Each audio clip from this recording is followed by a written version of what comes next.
एक संत और एक शिष्य थे। वे दोनों हमेशा धर्म के प्रचार करने के लिए हमेशा गांव-गांव घूमा करते थे। एक बार वे धर्म प्रचार करने के लिए किसी गांव में जाते हैं। वहां उनके पहुंचते ही बहुत जोरों से वर्षा शुरू हो जाती है। वह संत और शिष्य वर्षा में भीग जाते हैं। वर्षा रुकने का नाम ही नहीं लेती। तब वे दोनों ये तय करते हैं कि कुछ समय के लिए वे इसी गांव में एक कुटिया बनाकर रहेंगे। वर्षा रुकने के बाद वे उसी गांव में कुटिया बनाकर रहने लगते हैं और उस गांव में रोज धर्म का प्रचार करने लगते हैं। उन संत का उपदेश उस गांव के लोगों को सुनना काफी अच्छा लगता था। वह रोज उनका उपदेश सुनने लगे। उस गांव के लोग उन्हें बहुत सम्मान दिया करते थे। उस गांव के लोग भोजन इत्यादि देने के साथ साथ दान दक्षिणा भी दिया करते थे। वह लोग काफी दिन उस गांव में रह लिए थे। एक दिन वह संत अचानक अपने शिष्य से कहते हैं कि वत्स, हम यहाँ काफी दिन रह चुके हैं, अब हमें यहाँ से चलना चाहिए।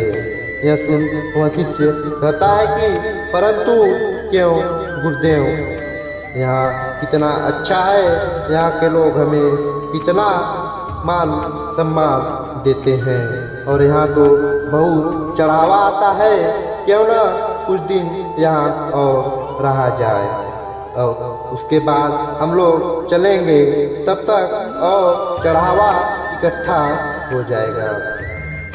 शिष्य की बात सुन वह संत उससे कहते हैं कि नहीं वत्स, हम पहले ही यहाँ बहुत दिन रह चुके हैं और अब हमें चलना चाहिए और हमें धन वस्तुएं के संग्रह से क्या लेना देना, यह सब हमारे लिए कोई मायने नहीं रखती है।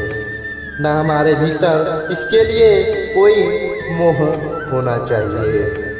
हमें तो केवल त्याग के मार्ग पर चलना चाहिए, सत्य के मार्ग पर चलना है।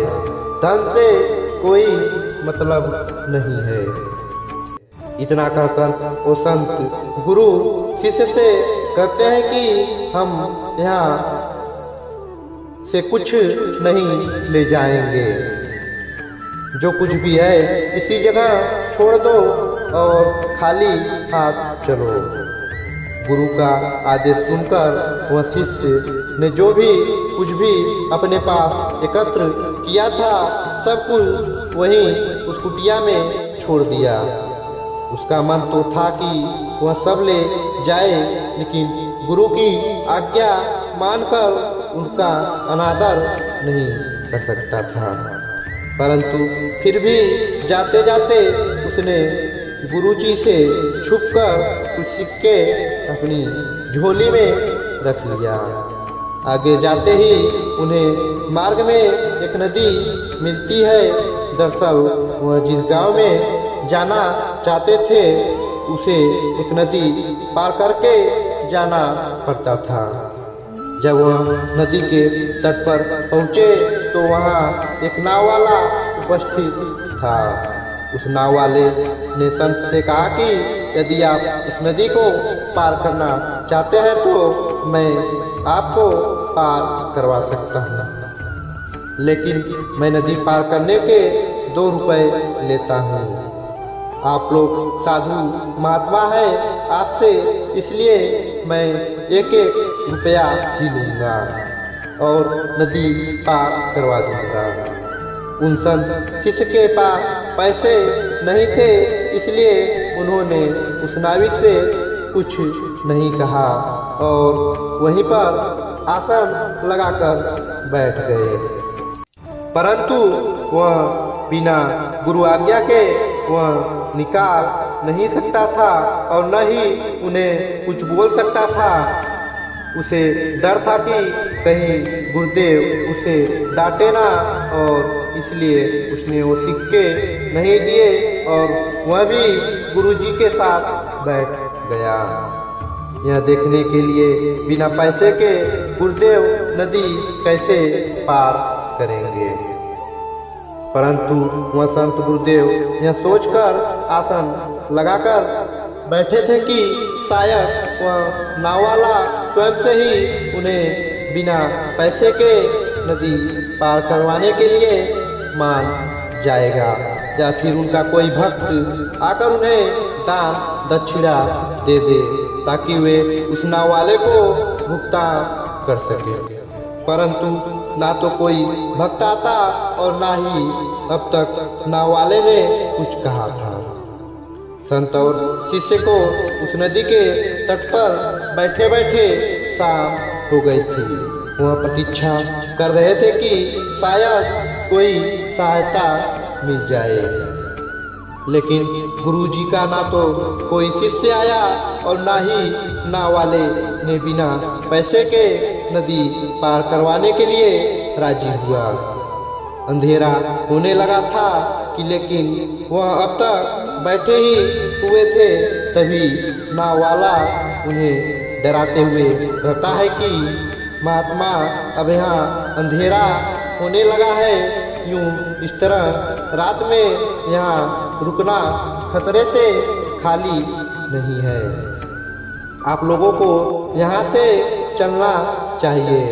आप दोनों के लिए यही उचित और सुरक्षित होगा कि आप यहाँ से नदी पार करके अपने सही स्थान पर पहुँच जाएं, या आप लोग जहाँ से आए हैं वहीं पर चले जाएं, वरना कुछ भी हो सकता है।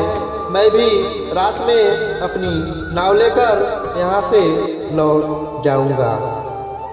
आपके लिए बेहतर है कि आप भी चले जाएं।